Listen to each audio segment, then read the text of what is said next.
Peace talks between Ukraine and Russia have stalled, and within hours, we saw the consequences. On July 24th, a Ukrainian drone struck a fuel depot in Sochi, Russia, igniting a fireball that is so large that it shut down Russia's most elite airport.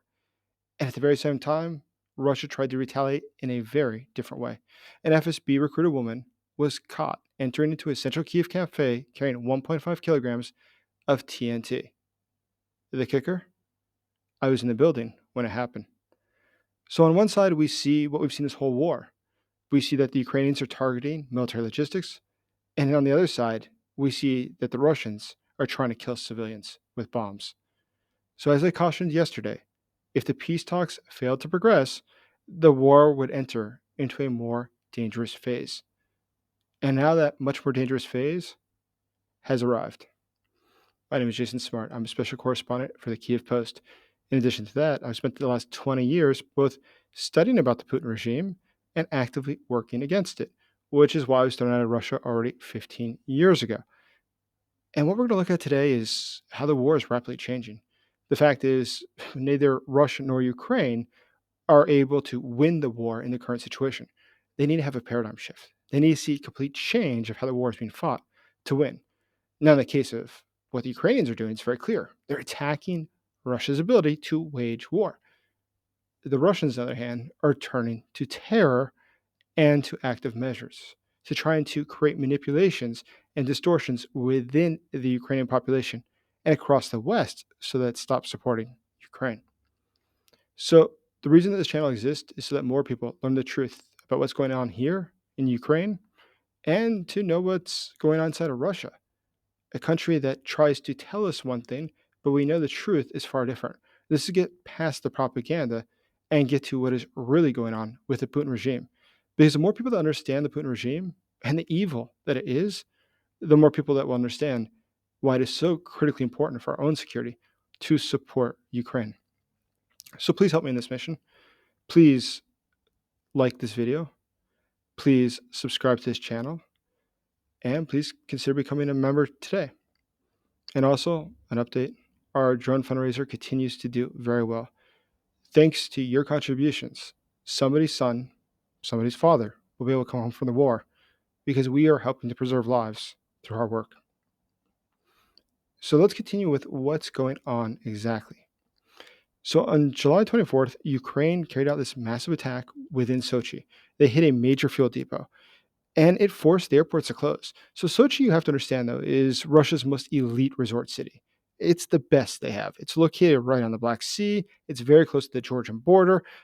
And it was chosen to host the 2014 Olympics because it's such a prime location. It's such an outlier compared to the rest of Russia. Russia's a very large country, but there's only one place like Sochi. And that's why Vladimir Putin has chosen to put his private summer residence there. So if he was in town, be sure he was able to see the fireworks himself. And considering that right now we're in the peak of the tourist season, when everybody's on vacation, that means that thousands of Russia's richest families, top government officials, were all there when the explosions began. You have to understand that Russia is such a completely complex society economically that the average person will never afford to go to Sochi. It's just too expensive. There's only one city like it in the entire country. And so it's actually cheaper for the average Russian to fly to Turkey than it is to go on vacation in Sochi. So the people that saw yesterday's events or the events earlier today were, in fact, the very top of the Russian society.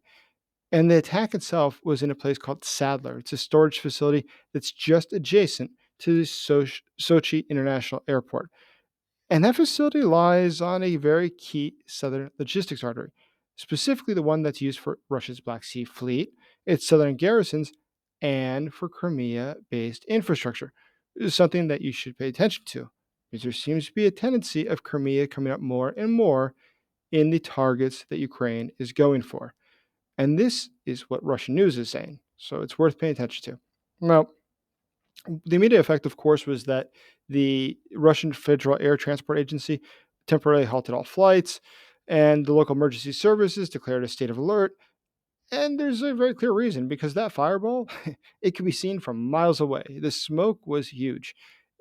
But that's a continuation of what Ukraine has been doing for a while now. In fact, since late 2024, Ukraine has struck over 80 energy facilities inside of Russia. They've gone after the refineries, the terminals, fuel depots, These are all things that are actually critical to Russia's war effort. What we see is that Ukraine is being very systematic. It's dismantling Russia's ability to fuel its war machine. It is not just killing blindly. But on the side of the Russians, we see something different. So while Ukraine was targeting a military fuel target, the FSB tried to hit a Kiev cafe full of civilians. In fact, a woman in her late 70s, early 80s walked into a very popular cafe in downtown Kiev. She was dressed very nicely, and she, though, acted a little bit strange. She acted a little bit strange. And that prompted the attention of the waiters, who then got the manager, who then got the cops, and then came the intelligence service. And they secured the perimeter and they began several tense hours of discussing with her what was in her bag. Why wouldn't she show them what was inside of her bag? And at the conclusion of this, she showed them what was in the bag. And there they found 1.5 kilograms in TNT equivalent. Now, her mission was to discreetly place explosives under a table and just walk away. Her Russian handlers planned to detonate those explosives remotely during peak evening hours to maximize the civilian casualties. Now, the SBU reported the woman had been recruited by Russian intelligence operatives, and she herself believed that she was doing this for Ukraine. That is, she was part of a fabricated false flag mission. She did not think she was doing this for the Russians. She thought she was doing this for the Ukrainians. And so they took her phone, and sure enough, they found that that was the case. It contained direct communication with a Russian handler and the geolocation data of the cafe that she was sent to attack. Ukrainian counterintelligence confirmed that the woman truly did believe that she was helping Ukraine, but she was actually being used by the Russians to do this domestic terrorism. Now, the investigators are trying to figure out exactly where she got these explosives from because they had to come from somebody in Kiev. So that means there's other people likely involved in this operation. But this wasn't just a bombing attempt. And it's very important to understand this next phase of the war that we're entering.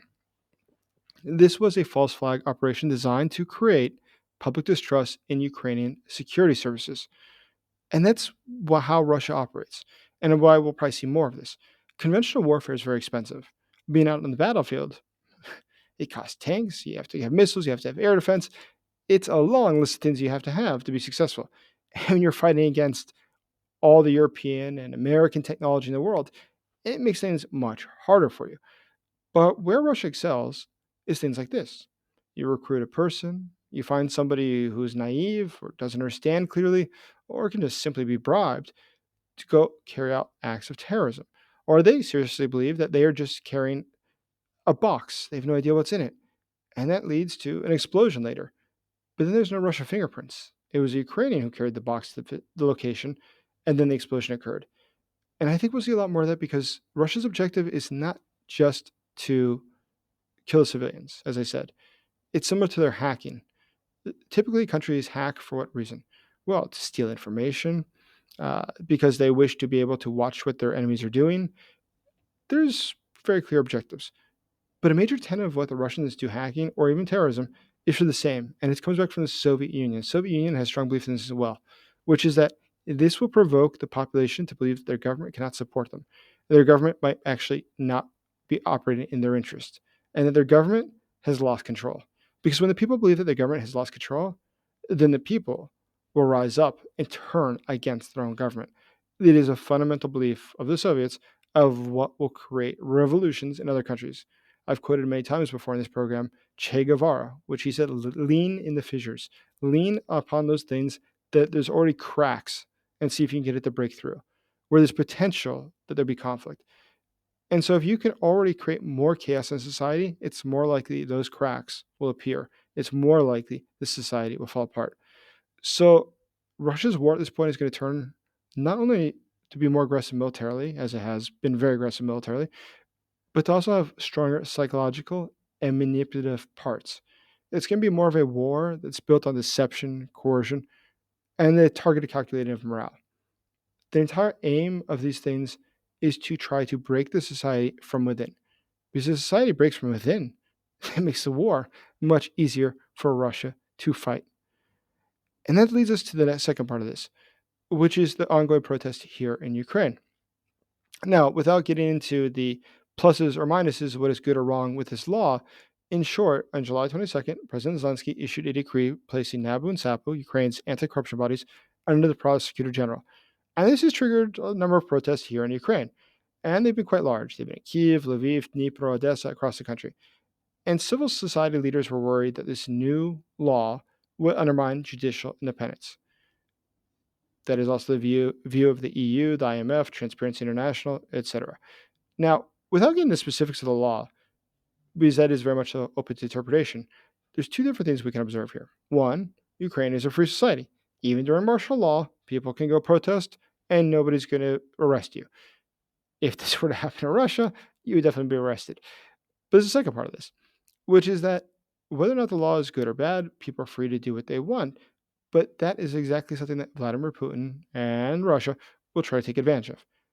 And that's why I caution you to be very careful, especially careful, what you'll see in the coming weeks and months, especially as it relates to Ukraine. Because one thing that Russia will do, it's a fundamental aspect of how they'll begin to or continue to operate, is put more and more emphasis into the information war.